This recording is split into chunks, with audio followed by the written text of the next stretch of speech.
준비하게 된 몇 가지 그런 계기나 그런 이유가 있습니다.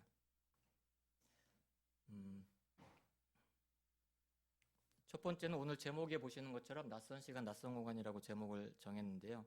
뭐 제가 이렇게 만든 건 아니고 이제 그 신학 그 교수님 어떤 교수님께서 이 베드로전서 2장 11절 12절에 여기 나오는 것처럼 이 거류민과 나그네 이 단어를 이렇게 표현을 하셨어요. 낯선 시간, 그러니까 그리스도인들은 이 땅에서 낯선 시간, 낯선 공간에서 사는 사람들이다 이렇게 말씀을 하셨는데 그게 좀 저에게 이렇게 다가왔던 것 같아요. 그래서 오랫동안 이게 무슨 의미일까 이런 이제 고민을 좀 하다가 네, 이 제목을 좀 붙여봤고요.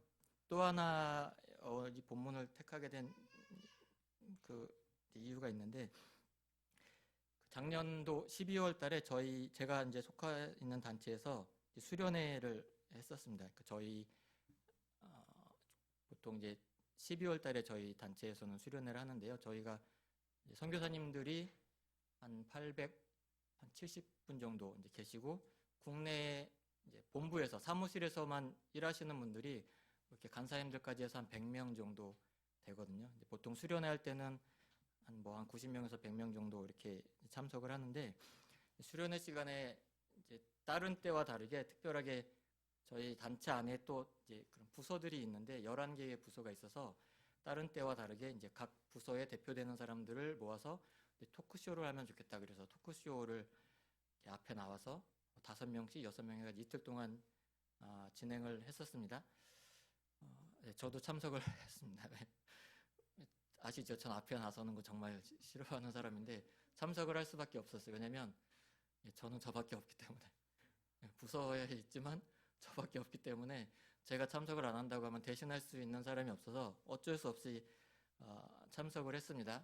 참석을 해서 이런저런 질문들을 하고 대답을 했는데 끝나고 나서 의외로 많은 사람들이 저에게 와서 너무 재밌었다고 되게 유익한 시간이었다고 특별히 이제 저를 몇 년 동안 봐왔던 분들이 목사님 왜 이렇게 재밌는 사람인지 몰랐는데 말을 이렇게 잘하는 줄 처음 알았다고 너무 막 이렇게 반가워해주고 이렇게 저에게 이렇게 격려를 해주셨어요.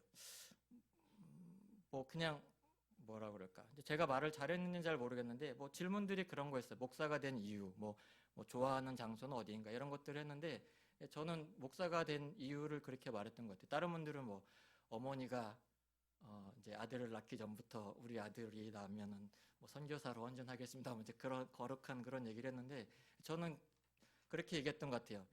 제가 청년부 때 이제 제 아내랑 그때 사귀고 있었거든요. 그러니까 좀 잘 보이고 싶어서 어떻게 하면 아내가 나를 더 좋아하게 만들까? 기도를 열심히 하고 예배를 참석 잘하고 뭐 그런 교회에서 하라는 거 열심히 잘하면 그러면은 아내가 나를 더 좋아하겠구나 해서 약간 제 아내가 요즘은 좀 날라리 신자 같아 보이지만 이제 20대만 해도 아무튼 교회에서 그래도 나름 신앙이 좋다고 소문이 났었던 그런 썼는데 그러다 보니까 이제 그때 청년부 전도사님이 제가 믿음이 좋다고 착각을 하셨겠죠. 어쨌든 보이기에 그러니까 너는 이게 선교사가 되는 게 좋겠다. 그렇게 해서 제가 선교사가 되고 목사가 됐다고 이렇게 얘기를 했는데 아마 이제 그렇게 얘기한 게 좀 이렇게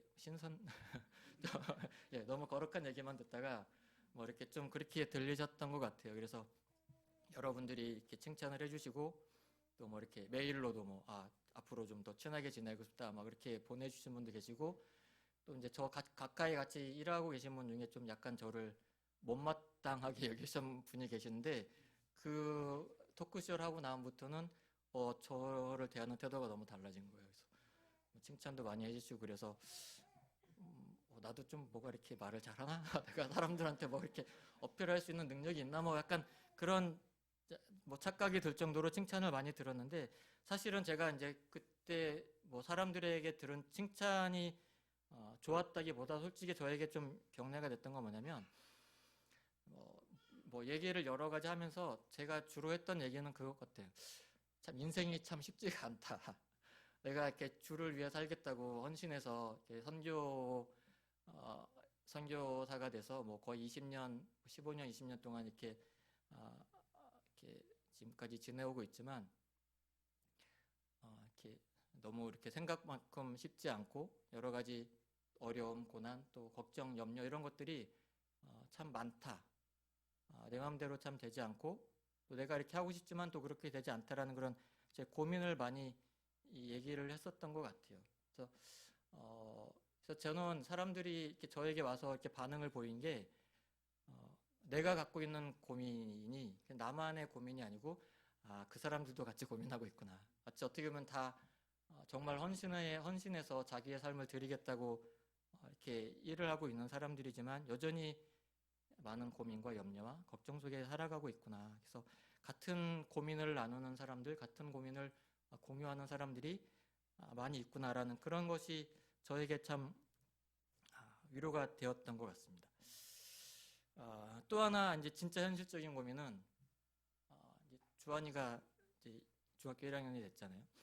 제가 6학년 2학기 때쯤인가 이제 저는 이제 사무실하고 학교하고 그렇게 가깝기 때문에 길을 가다가 주한이를 우연히 만났어요. 친구들하고 가면서 제가 친구들하고 이렇게 지나가길래 주한아하고 이렇게 제가 너무 반가워했는데 한번 쑥 쳐다보더니 그냥 지나가더라고요. 오른차고 이게 뭐지? 어떻게 해야 되지? 좀 사실 되게 당황스러웠어요. 뭐 저도 이렇게 막 이렇게 표현을 잘하거나 이렇게 막 인사를 잘하지 않잖아요, 그죠? 아시잖아요. 제가 막 안녕하세요 뭐 이렇게 하지 않는데 그래도 이제 길거리에서 만나서 너무 반가워서 이렇게 표현을 했는데 뭐 옆집 아저씨 보는 것 많지도 못하게 그냥 쌩 지나가 버려서 다음부터는 어떻게 해야 되지? 그래서 또 그 다음에 한번 본 적이 있는데 그때는 그냥 모른 척하고 제가 인사 안 하고 지나간 그런 적도 있습니다. 그런 일을 겪고 난 이후에 그 TV 프로그램에서 그 보신 분 있는지 모르겠는데 서울대 소아청소년학 정신건강의학교 교수라는 분, 김북년이라는 분이 나오셨어요. 유퀴즈에. 이름도 되게 생생한데 김북년이라고. 아까 애들한테 설교할 때 그분을 보려면 3년을 기다려야 된다는 거예요. 작년에 나왔었는데 아마 그분이 나와서 이제 얘기를 하다가 뭐 많은 얘기를 했는데 아마 그때 당시는 그 뭐죠? 이상한 변호사 우영우가 그게 한창 떴기 때문에 그 자폐 뭐 스펙트럼 아마 그 얘기를 많이 했던 것 같은데 제가 이제 기억에 남았던 건 뭐냐면 얘기하다가 이제 그 유재석 씨가 그 질문한 것 같아요. 요즘 사춘기 아이들이 어떻게 대해야 될지 잘 모르겠다. 그래서 너무 힘들다. 그랬더니 이제 그분이 해줬던 얘기가 그 아이들을 연민의 눈으로 바라봐야 된다. 연민의 눈으로 바라봐 주십시오. 되게 이제 사춘기 때 많이 지적하는 거 있잖아요. 다리 왜 이렇게 꼬고 왜 이렇게 다리를 떠냐. 뭐 이렇게 뭐라고 하라 그러면 이렇게 대답을 그냥 그렇게 성의 없이 대답하나 이제 그렇게 하는데 그렇게 지적하지 말라고. 그래서 왜 연민의 눈으로 봐야 되냐라고 이렇게 물었더니 그분이 아이들이 자기도 이렇게 신체가 변화되고 또 정신적으로도 변화되는 과정 가운데 있는데 자기들도 왜 그렇게 변화되고 있는지 자기들도 잘 모른다는 거예요. 그러다 보니까 자기들도 너무 혼란스럽고 이제 그런 혼란스러운 것들이 이렇게 말투나 행동이나 이런 것들로 나타나는데 그런 것들을 이렇게 지적을 하면 오히려 더 반항적이 될 수 있고 긍정적인 효과가 없고 오히려 더 부정적으로 될 수 있기 때문에 그렇게 하지 말라라고 그렇게 얘기를 하는 걸 들었습니다. 얘기를 듣고 그 얘기를 실천할 수 있는 기회가 머지않아 왔습니다. 저에게. 봄방학 때 중학교를 앞두고 입학을 앞두고 제가 한 가지를 부탁을 한 거죠. 다른 건 요구하지 않을 테니까 하루에 1시간씩 국어랑 영어만 했으면 좋겠다. 그렇게 하겠대요. 그래서 한 2주 동안 계속 물어봤습니다. 했니? 했대요. 했니? 했대요. 어느 날 제 아내가 이제 주한이 방에 딱 들어가더니 막 무슨 소리가 나는 거예요. 들어가 봤어요. 그때 이제 야, 너 공부하라 그랬더니 뭐 했어 지금까지? 그래서 딱 봤더니 앞장 한 페이지만 되어 있고 그 다음에 비어 있는 거예요. 공부를 안 한 거죠. 하는 척하고 게임을 했는지 뭐 유튜브를 봤는지 모르겠지만 그 짧은 순간에 여러 가지 생각을 들더라고요. 아마 제가 그때 그 TV를 보지 않았으면 이랬을 것 같아요. 잘 됐다. 이참에 한번 제가 쌓인 게 많았었거든요. 돈도 삥땅 치고 뭐 이렇게 한다고 하고 안 하고 뭐 하라고 하면 핑계 대고 막 동생 못 살게 굴고 해서 제가 쌓였던 게 많았는데 잘 됐다. 이번 기회에 한번 매운맛을 보여줘야겠다. 그런 생각이 사실은 갖고 있었고 너무 좋은 기회였고 그렇게 하고 싶은 마음이 너무 정말 간절했었는데 그 주한이의 표정을 보면서 제가 못했어요. 왜냐면 이런 표정이었어요. 정말 이렇게 덜덜덜덜덜덜 떨고 있는데 제가 걔 주한이의 모습을 보면서 뭔가 잘못됐다는 걸 제가 이렇게 느끼게 됐어요. 왜 그러지? 이게 부모와 자식 간의 관계가 주한이는 내가 아빠인데 주한이는 나를 어떤 사람으로 보고 있길래 왜 내가 뭐라고 하지도 않았는데 이렇게 벌벌벌벌 떨지? 좀 약간 충격적으로 다가왔어요. 그러니까 뭐 정말 똑똑하다면 그 순간을 모면하기 위해서 그렇게 할 수도 있겠죠, 그죠? 근데 그 정도로 똑똑한 것 같진 않고 아마 예전에 제가 엄청나게 심하게 혼냈기 때문에 아마 그때에 대한 어떤 그런 트라우마나 충격이 있어서 또 혼날 거라는 그런 두려움 때문에 아마 그렇게 했었을 수도 있겠죠. 근데 아무튼 저는 이건 아니다 그런 생각이 좀 들었어요. 그래서 다른 얘기하지 않고 그냥 핸드폰이랑 이 갤럭시 탭을 그냥 네, 뺏었습니다. 한 가지 유익이 있었고 한 가지 엄청난 손해가 있었습니다. 한 가지 유익은 뭐냐면 핸드폰이랑 이 태블릿이 없으니까 동생하고 엄청 잘 놀아주더라고요. 딴 때는 쳐다보지도 않는데 막 뭐 보드게임도 하고 얘기도 하고 뭐 밖에 나와갖고 저희하고도 이렇게 얘기하고 너무 즐거운 시간을 보냈어요. 그래서 한 번씩 빼앗는 것도 괜찮겠구나 그런 생각이 했었고 엄청나게 큰 손해가 있었습니다. 제가 잘 숨겼는데 이게 떨어졌었나 봐요. 액정이 깨져가지고 산지 얼마 안 됐는데 액정을 18만 원인가 주고 고쳐야 3개월 할부로 고쳐서 이제 이번 달에 다 갚았는데 그래서 함부로 이런 거 뺐으면 안 되겠구나 그런 생각을 제가 했었습니다. 제가 이렇게 그런 여러 가지 몇 달 동안의 과정을 겪으면서 오늘 말씀을 준비하면서 그런 생각이 들었어요. 이 베드로 사도가 오늘 말씀 너희는 이 12절에 나온 거류민과 나그네 같은 이런 존재다라고 그리스도인들은 낯선 공간에서 낯선 시간을 사는 사람들이라는 것을 제 입장에서 오늘 본문을 해석하자면 마치 주한이가 이제 사춘기의 시간을 지내는 것처럼 이 세상에 살아가는 모든 그리스도인들은 이 사춘기의 시간을 보내고 있는 것이 아닌가 그런 생각이 많이 들었고 많은 생각을 하게 되었습니다. 이 말씀을 보세요. 말씀을 보시면 그렇죠? 사랑하는 자들아, 사랑하는 자들이라고 얘기를 하고 있잖아요. 그러면서 거류민과 나그네 같은 너희를 권하노니 영혼을 거슬려 싸우는 육체의 정욕을 제어하라. 너희가 이방인 중에서 행실을 선하게 하라. 그렇죠? 비방하는 자들로 하여금 선한 일을 보고 오시는 날 하나님께 영광을 돌리게 하라. 이렇게 살고 싶잖아요, 그죠? 근데 안 되잖아요. 저에게는 이 말씀이 좀 부모님이 잔소리하는 것처럼 들렸어요. 나도 그렇게 하고 싶은데 안 돼요. 이렇게 선하게 살고 싶고 거룩하게 살고 싶고, 그죠? 이렇게 육체의 정욕을 제어하고 싶고 그러고 싶은데 참 안 되는 것 같더라고요. 제가 목사가 되겠다고 나름 그래서 헌신해서 이렇게 뭐 신학교도 가고 이렇게 뭐 선교사가 되겠다고 선교도 다녀오고 했었습니다. 나름 주님을 위해서 내 평생을 드리겠다라는 그런 생각을 가지고 했었던 것 같아요. 근데 제가 곰곰이 생각해 봤어요. 정말 내가 목사가 되고 싶었던 동기가 무엇이었을까 이렇게 곰곰이 생각해 봤는데 뭐 그게 전부는 아니겠지만 많은 부분은 그랬던 것 같아요. 아마 내가 이렇게 제 성품이나 이런 걸로 봤을 때는 부자로 살기는 쉽진 않겠구나. 그리고 이렇게 유명한 사람이 되거나 다른 사람 앞에 이렇게 뭐 서는 그런 사람은 되지 않겠다는 거는 제 스스로 잘 알고 있었어요. 그렇지만 좀 최소한 인생을 어떻게 살아가야 되는지 뭐 인생의 어떤 방향이나 진로 이런 것들은 내가 주님 앞에 내 삶을 드리면 목사가 되거나 선교사가 되면 최소한 그런 걱정은 하지 않고 그냥 열심히만 하면 되겠구나 그런 생각이 있었던 것 같아요. 기대감이 있었던 것 같아요. 근데 뭐 선교사가 되고 목사가 되어서 지금까지 왔지만 여전히 어떻게 살아야 되는 것인지에 대한 고민을 많이 하고 있고 이렇게 사는 게 맞나? 내가 정말 이렇게 앞으로도 이렇게 살아가야 될 것인가? 그게 주님이 원하시는 것일까? 여전히 그런 고민과 염려와 걱정 가운데 살아가고 있는 것 같아요.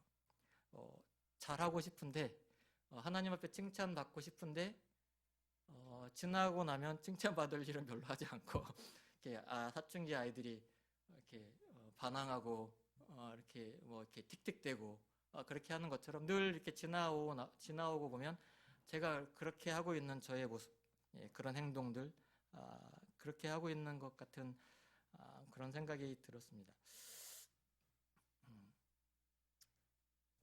그 요한복음에 보면 예수님께서 이제 잡히시기 전에 그런 말씀을 하시잖아요.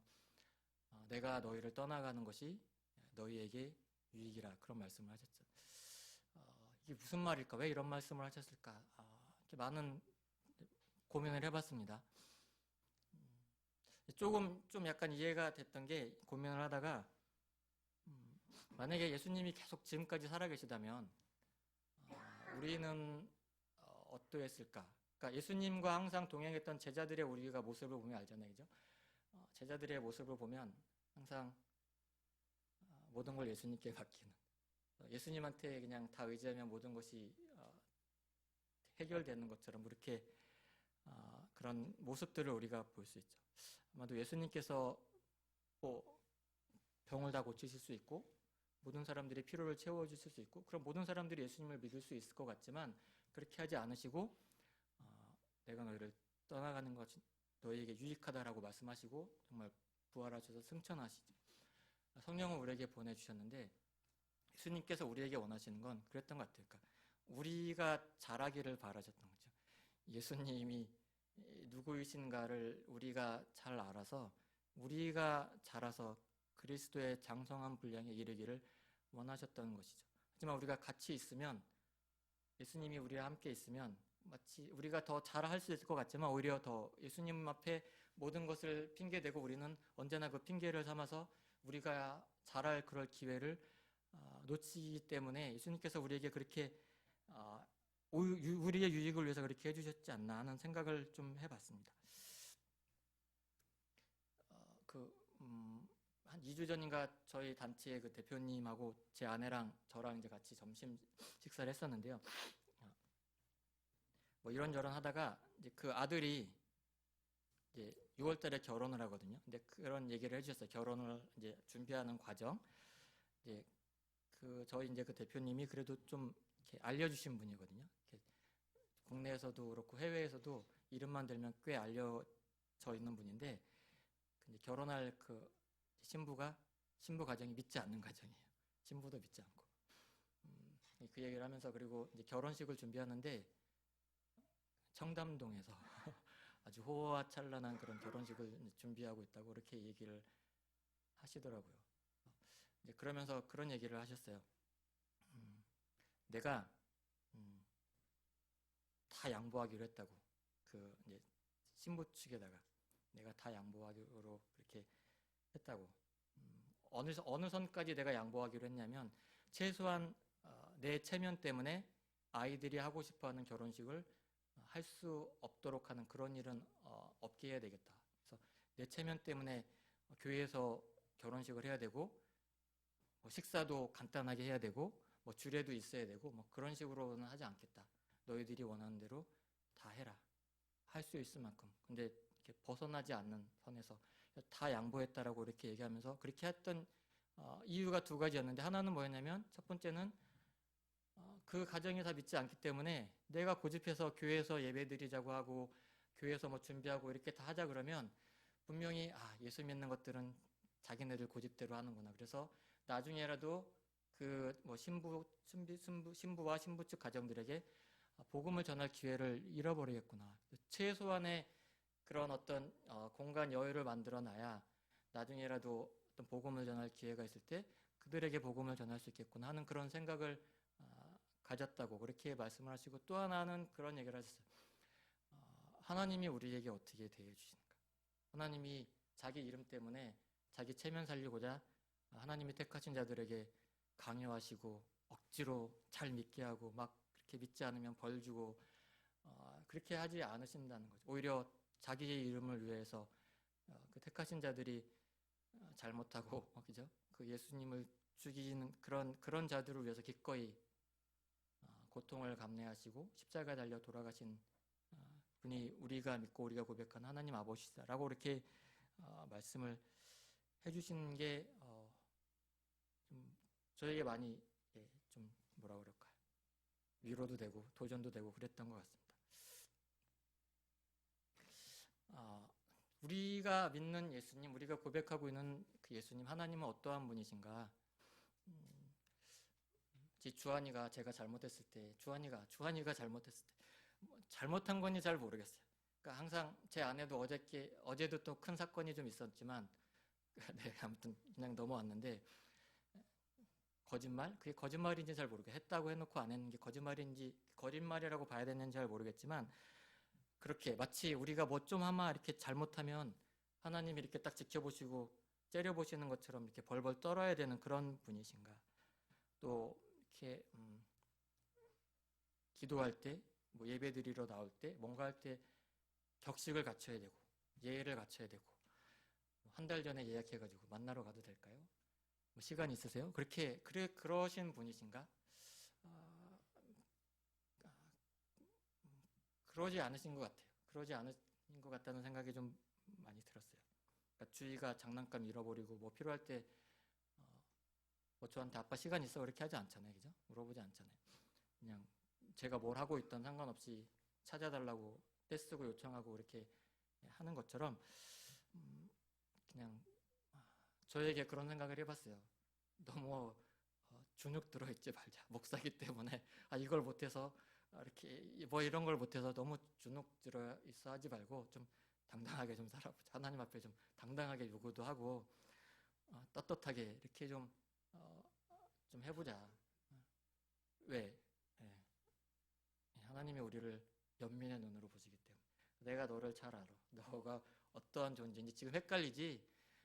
솔직히 잘 모르잖아요, 우리가, 그죠? 예수님이 누구이신지, 하나님이 누구이신지, 어떻게 살아야 하는지 뭐 많이 이렇게 아는 것 같지만 정작 현실에서 맞닥뜨리면 사실 대책 없을 경우들이 많이 있잖아요, 그죠? 하나님이 그렇게 말씀하시.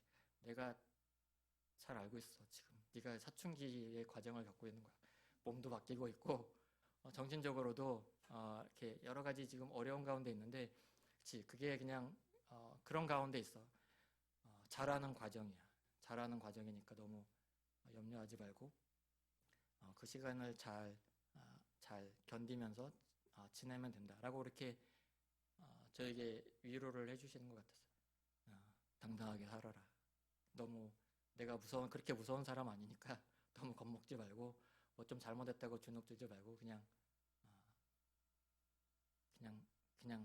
네 생긴 대로 살아라. 뭐, 네가 얼마나 잘하겠냐 그렇게 말씀하시는 것 같았습니다.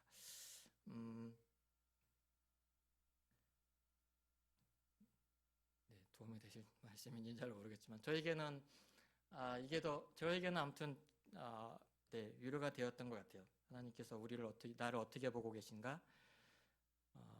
그래서 이 시기들이 혼란스럽고 참 잘 이해할 수 없고 그런 어려운 시기들